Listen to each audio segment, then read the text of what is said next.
population and a lot of new activity over there.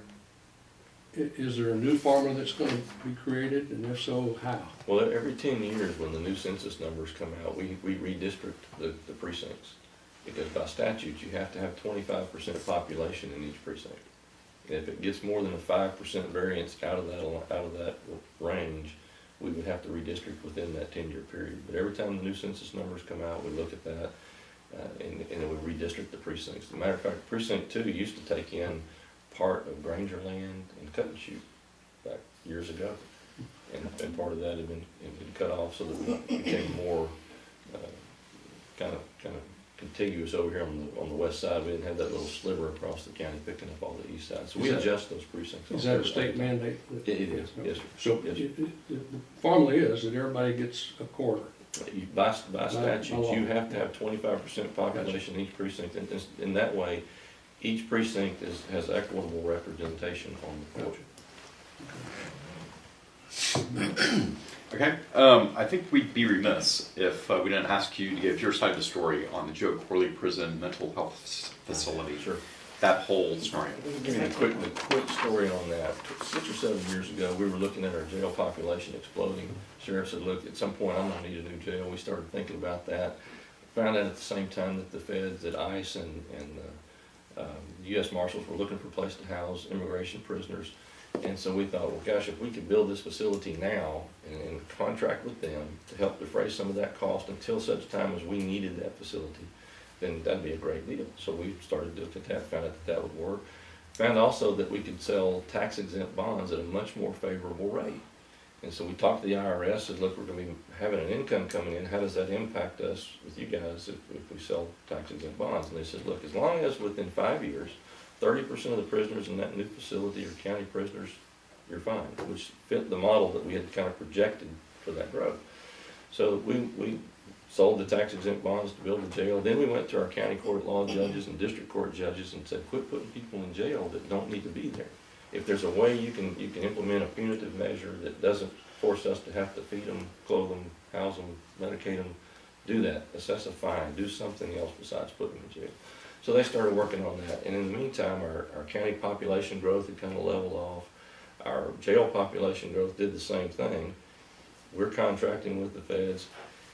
In that 5-year period, we saw that population growth kind of level off. And at the end of 5 years, we were at a point where we were about to hit an IRS issue.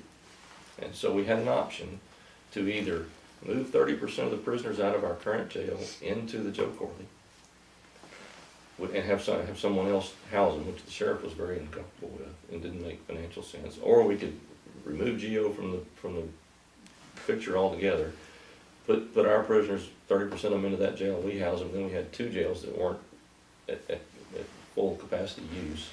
Or we could sell the jail facility. We put it on the market, and I understand that. A lot to tell you about that. Should we go ahead and go on with that one? Sure, well, I think so, Yes. because there'll be people interested. Yeah, So we owe this time. understanding that during the time that we operated that facility, we were meeting the debt service on the building, the operational cost of housing the prisoners, and generated almost $3 million over that 4-year period to the bottom line and into the general revenue of the county that taxpayers didn't have to come out of pocket with. So we put the jail on the market for sale. We had the 3 options, so we thought, well, let's put it out there and let's see what happens. Well, when we put a $55 million minimum bid on it, we got a bid for $64 million. We only owed $42 million on it. So it made sense to go ahead and sell the facility at a $22 million profit, take those dollars to add on to our existing jail to meet the needs that we have today that are covered. We don't have to issue any debt to do that. We've got the cash in hand to do that. Now, because GEO still operates that jail and they want to house those federal prisoners, the feds won't contract directly with an independent contractor. They have to go through the local governmental entity. So we have an IGA, an intergovernmental agreement, that allows GEO to house those federal prisoners, and they pay us an administrative fee of $500,000 a year to maintain that contract. And the jail is now on the tax rolls at about $250,000 a year. So that facility is generating us $750,000 a year today with absolutely no liability. We had a $22 million net gain when we sold it. and we had about a $3 million profit when we operated it. So to me, we had a plan that was in place that made perfectly good sense. Things changed, and we were able to take full advantage of a great opportunity for the taxpayers. Part of the question, I think, was about the fees paid to the developer and the bidding process on the construction of that. Or lack Yeah. of bidding, The interesting thing about that process is it went into we did it through the Montgomery County Jail Finance Corporation, which is not required to follow all of the purchasing and procurement procedures. Was that which is a business that existed before this? No, Montgomery County Jail? it was created For this for purpose? this jail. And were you a member of that? Yes. Okay. Now, looking back, that was a mistake. I think that probably what we should do for every project we do, whether it's required to follow county purchasing procedures, we should follow them on every single. So you'll commit as judge, Yes. always having to do that. Absolutely. To That's follow what we'd like. Exactly to the letter. Okay. Our purchasing procurement procedures and have every single eye on those that we can. Was there somebody else in the commissioners court that were a member of that organization? All of the commissioners. All of them remember that? So And the that's how judge? y'all went, okay. Yeah, Judge Dick, right? Yeah. You think they'll all commit to that same thing? I don't know, I can't speak for the rest of the court, but you'll certainly get that commitment from me. Period. Okay. Is it the county attorney's office that oversees the IGA? Yes, they're the ones that actually put together the IGA. Okay. And then I think the county auditor is the one that audits all the processes. So there's no additional manpower for the county, so to speak? No, there's no additional required manpower to monitor that, no. What was the reasoning behind the thought of creating that entity? The Jail Finance Corporation for a better rate on the bonds that we're able to sell, a different funding mechanism. A better rate than going directly through the to the county. county.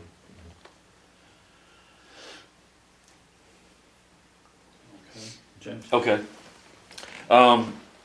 This is kind of back on the regional planning and not running things like we only care about our precinct type approach.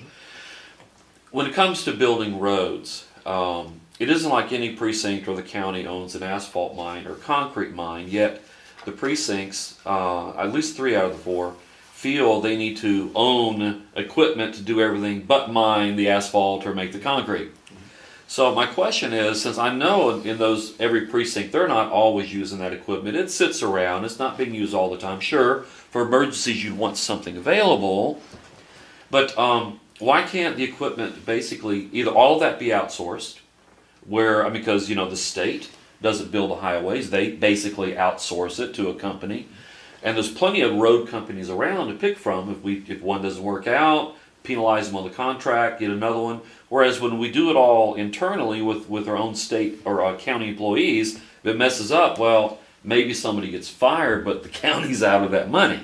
So my question is, why can't we do the road maintenance, road improvements, and road building differently to where it's not all done by staff and very inefficient use of very expensive equipment? And to some degree, we do that, actually. We used to do all of our own paving. We no longer do that at Precinct 2. We contract most of our big jobs out to the big contractors that do asphalt paving jobs. Is that a bid too, or Yes, what? It's bid, an annual bid on a per linear foot or a per square yard basis. Okay. And it's very effective and efficient for us to do it that way. But our general maintenance we do internally. Uh-huh. We don't have a unit system in Montgomery County. Each precinct does operate independently. However, we do trade equipment all the time. I have a big bulldozer. I'm the only one in the county that's got a D6 dozer. Anytime any one of the other commissioners, the other precincts need it, they come and get it. Commissioner Reinhardt has a reclaimer, the only one in the county. If we need to reclaim a piece of a roadway, we go borrow that from him. So we do trade equipment back and forth all the time. For our big road jobs, we're no longer in the actual paving business anymore. We do just maintenance. The bulk of our maintenance is actually drainage. We spend most of our time with grade alls out doing drainage operations to keep water flowing through the ditches and keep the water off the roadways. And that's everyday stuff, right? You could Every do day. that. Is that generally speaking the same in all precincts? I hate to speak of the other precincts, I assume that it probably is, because we have shared equipment back and forth with all the precincts and on the fairly. Would there be any objection to the county owning the equipment and then everybody makes the schedules when they need it, or what? Well, you know, for the day-to-day operations that we do, Uh-huh. we use our equipment almost every day, with the exception of some of the larger pieces. Is there a problem with outsourcing that?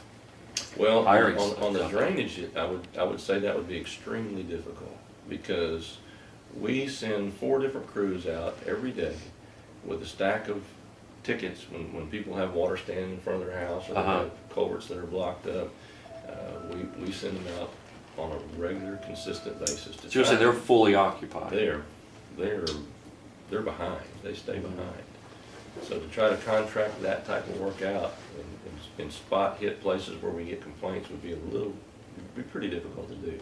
Now, we do that to some degree, like in the woodlands particularly, where we have broken curbs and things like that. Uh-huh. We don't have a crew that does concrete work, so we contract all that out. And I may wait till we get 10 or 15 tickets where we have curb breaks, and then I'll call a contractor and say, here's your list of tickets, go along this route and hit these spots. We contract our mosquito spraying out. We don't license any of our individuals to spray mosquitoes and maintain that equipment. We contract that out. We contract our paving out. We contract our striping out. Things that require specialized equipment that would be difficult or expensive for us to maintain, we don't do.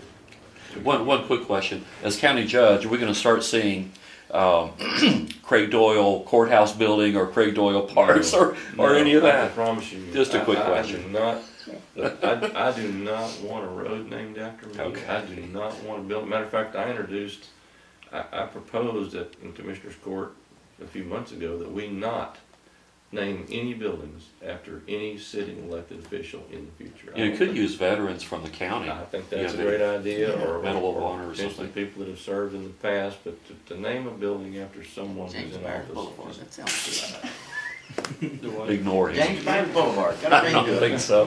And the last thing I want is the Craig Doyle Memorial. Maybe 100 years from now. We've done 30 minutes on our questions and answers.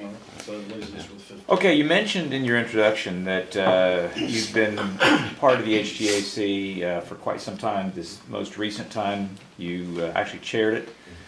And HGAC is kind of the home in this region for Agenda 21. Can you speak to that somewhat? Yeah, you know, we Tell us have- what you know. The Agenda 21, I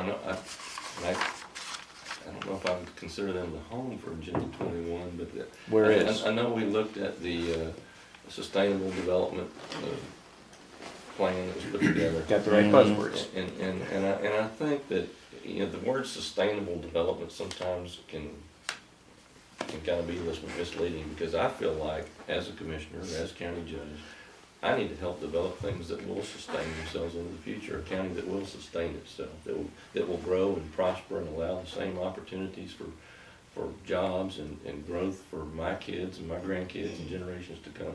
So looking to the future and planning is what I see as sustainable development. Now, the Agenda 21 issue that ties back to the United Nations and them taking over everything is ridiculous. I would fight that tooth and nail. We need to govern ourselves internally, and in the planning that was put together through HGAC, none of that is required by the county to use. They'll make suggestions, and if we think that fits our model for what we want in our community, then we can use that, but we certainly don't have to. And I think that planning for us should be left to us. You know, and we use HGAC as a guide for our major thoroughfare plan. We use them as a guide for this plan, but if that planning doesn't make sense, we wind it up throwing away. Well, if there's strings attached. Or if funding there's strings incentives. attached. If there are funding strings attached and it doesn't make sense to us, then doesn't make sense to use. Same thing happens with TxDOT. You know, we've got, You kind of Get the bottom side of the issue. The top side of the issue Re-qualify is what if they use funding as an incentive to comply? if they use funding as an incentive to comply, and that compliance doesn't meet what our vision for our future is, then we don't accept their funding, And you lose the funding. and you lose the funding. So it's not given over for use as you see fit. What do you mean by that? Well, it's like so many of the federal programs.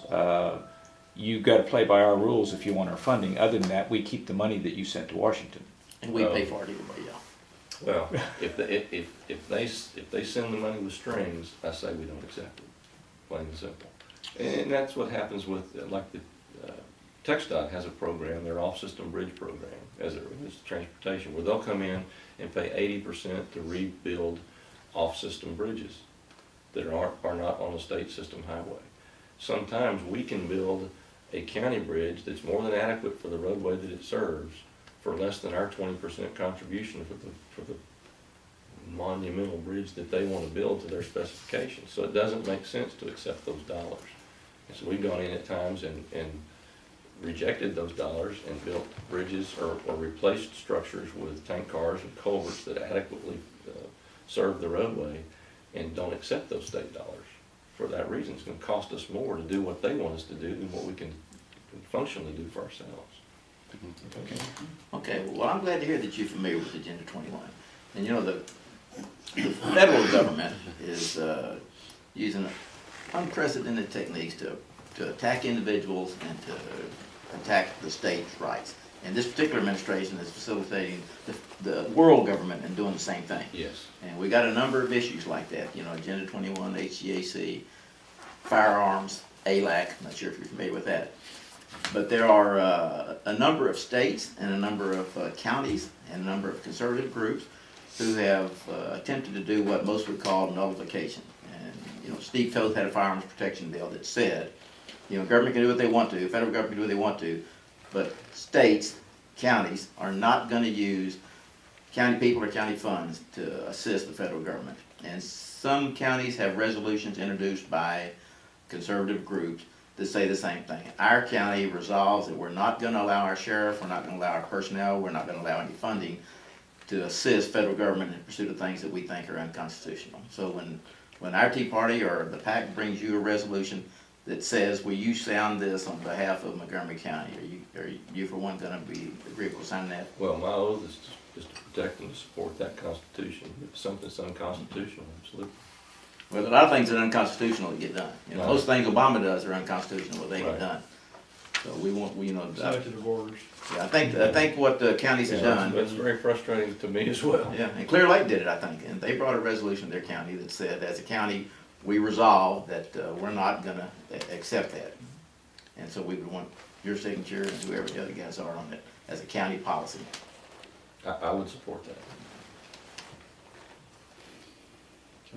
Okay, well, I guess we'll kind of finish on his.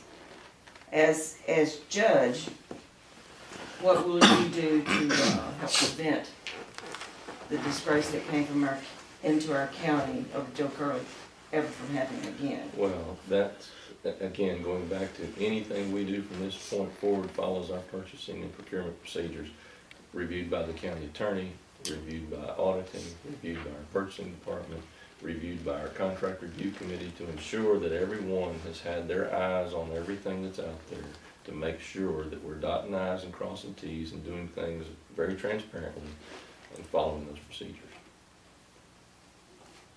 Okay. I got a question. I want you to explain here in a minute the Johnson development deal up at Camp Strake. But before that, I wanted to ask you, are you or any family members have any financial interest in Johnson Development? No, I do not. Okay. Do you know any of the principals, or did you know any of the principals, Larry Johnson, Doug Goff, or Michael Smith before? Yes. Before they approached y'all to Yeah, build that yes, sir. facility? They are developing Wood Forest Okay. on Fish Creek Thoroughfare. That's the developer that's doing that project. Okay. Tell me about that, because that seems to be, it's an abatement issue that it seems like, being a businessman, and I don't know if you, as part of your geology program, if you took economics, but I used to sell economic software to the oil and gas industry, and for every project that they were ascertaining, and even assets that they had, they were constantly running economics on it. Investments, you know, sunk costs, to revenue generation to depletion, Mhm. and when it was no longer economic. Did y'all run that type of detailed economics from the county standpoint? Because it would appear to me that if Johnson did the same thing, in reading in the impact news here, it said that if they didn't have the abatements from Montgomery County and Conroe, this would not have been viable. And to me, when somebody runs economics on something and it's not viable, they usually don't go through with the project. So I guess my question is, do you guys have the full slate of economics that shows where the break even is? Are you familiar with P10, P15, P90 No, I'm not. and deterministic evaluation? Okay. So you had noted that when this is complete, it can start generating up to 5.5 million. Correct. So I guess again, my question is, did y'all run the full breadth of economics on this? When is the break even? When does county start getting money back on this? And how much do you foresee as a total net takeaway when this thing is all said and done for the county? The county starts getting money day one. We start getting money today. That property, that Camp Strake property has been a tax exempt property for 30 years, and the county's never drawn the first penny on it because the portion Right. on it. What's happened with that is that we went and had it evaluated at it was about $28 million. We'll collect our full tax rate on that $28 million. How much is that annually? About $135,000 a year. And that's just the undeveloped land like it It's stands. just Right. undeveloped land like it stands today. Now, and so first year, we'll collect $135,000 on that project. Next year, say they go in and start to develop the project, and next year's value is at $50 million. Well, we'll collect our full value on that initial $28 million. The $22 million tax increment, what we will do is we'll collect whatever our debt service tax rate is at the time, and today it's about 7.5 cents. So we'd apply 7.5 cents to that 22 million incremental increase. We would collect that portion. We would also take the balance, our M&O rate, about 41 cents, and we would collect 10% of that rate off of that incremental increase. They would get 90% of that M&O rate as a reimbursement to them. So the county's not incurring new costs, you're saying, you're just No, sir. letting them keep, say, the profit, for lack of a better word. They're keeping 90% of their future M&O rate of production on that property. We're Okay. keeping the full initial value plus our debt service collection rate plus 10% of our Maintenance M&O rate, expenses too. up to $20 million. Now, that $20 million is a cap, and it's tied specifically to infrastructure projects in